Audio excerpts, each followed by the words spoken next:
ગાંધીનગરની અંદર પ્રદૂષિત પાણી પીવાને કારણે હાહાકાર મચી ગયો છે અને લગભગ 109 જેટલા બાળકોને છેલ્લા 2 થી 3 દિવસમાં ટાઇફોઇડ થઈ ગયો છે। હજુ તો મધ્યપ્રદેશના ઇન્દોરમાં પ્રદૂષિત પાણીને કારણે જે હોબાળો મચેલો છે એ શાંત નથી પડ્યો। ત્યાં ગુજરાતના પાટનગર ગાંધીનગરની અંદર પ્રદૂષિત પાણી પીવાને કારણે હાહાકાર મચી ગયો છે અને લગભગ 109 જેટલા બાળકોને છેલ્લા 2 થી 3 દિવસમાં ટાઇફોઇડ થઈ ગયો છે। એમને ધડાધડ સિવિલ હોસ્પિટલમાં દાખલ કરવામાં આવી રહ્યા છે અને ટાઇફોઇડનો રોગચાળો છે એ ગાંધીનગરની અંદર ગંભીર સ્વરૂપ ધારણ કરી દીધું છે।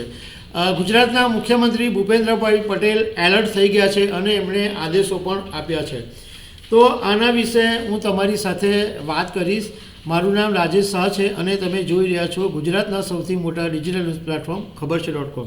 ગુજરાતના પાટનગર ગાંધીનગરની અંદર અત્યારે હાહાકાર મચેલો છે કારણ કે છેલ્લા એક સપ્તાહથી ટાઇફોઇડના જે કેસો છે એમાં સતત વધારો થઈ રહ્યો છે અને એમાં સૌથી વધારો ભોગ બની રહ્યા છે બાળકો। અત્યાર સુધીમાં 1 થી 16 વર્ષના જે બાળકો છે એમાંથી 109 બાળકોને ગાંધીનગરની સિવિલ હોસ્પિટલમાં દાખલ કરવામાં આવ્યા છે અને એ સિવાયના ટોટલ મતલબમાં 109 બાળકોની સાથે ટોટલ 131 લોકોને ગાંધીનગરની સિવિલ હોસ્પિટલની અંદર દાખલ કરવામાં આવેલા છે। હવે એવું કહેવામાં આવી રહ્યું છે કે ગાંધીનગરની અંદર લીકેજને કારણે ડ્રેનેજનું પાણી જે હતું એ પ્રદૂષિત થઈ ગયું અને એ પીવાના પાણી સાથે મિક્સ થઈ ગયું, એને કારણે આ રોગચાળો ફાટી નીકળ્યો હોવાનું કહેવાય છે।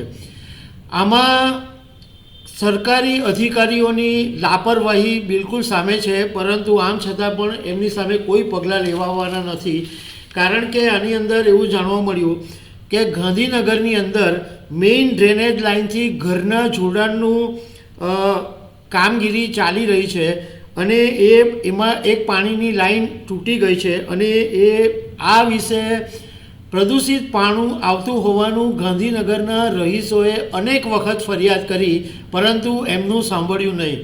જો આ જે લોકો જવાબદાર હતા એમણે પહેલેથી આ લોકોની ફરિયાદો સાંભળી હતી તો આ અત્યારે જે ટાઇફોઇડની ગંભીર સમસ્યા, ટાઇફોઇડનો જે રોગચાળો ઊભો થયો છે એ ઊભો નહીં થયો હતો।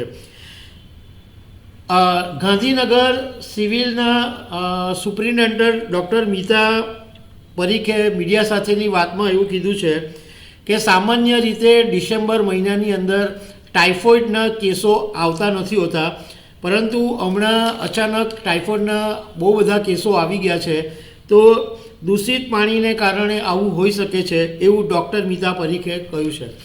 હવે ગુજરાતના મુખ્યમંત્રી ભૂપેન્દ્રભાઈ પટેલ એક્શનમાં આવી ગયા છે અને કેન્દ્રીય ગૃહમંત્રી અમિત શાહ પણ આ આખી ઘટનાની માહિતી સતત મેળવી રહ્યા છે।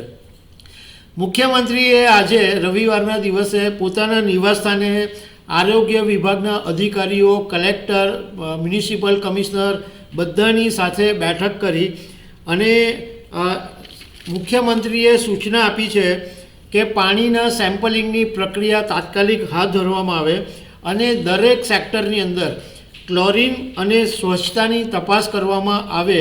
આરોગ્ય વિભાગે લોકોને અત્યારે એવી વિનંતી કરી છે કે મહેરબાની કરીને દરેક લોકો ઉકાળેલું પાણી પીએ, એમને પાણી નહીં પીએ અને ખુલ્લામાં જે ખોરાક હોય એ ખાવાનું હમણાં બંધ કરે। પરંતુ અચાનક આ ટાઇફોઇડને કારણે ગાંધીનગરની અંદર અત્યારે લોકો એકદમ ટેન્શનમાં આવી ગયા છે કારણ કે બાળકો સૌથી વધારે નિશાન બની રહ્યા છે। તો દર્શક મિત્રો, આવી અનેક વાતો સાથે અમે તમને મળતા રહીશું। Thank you very much.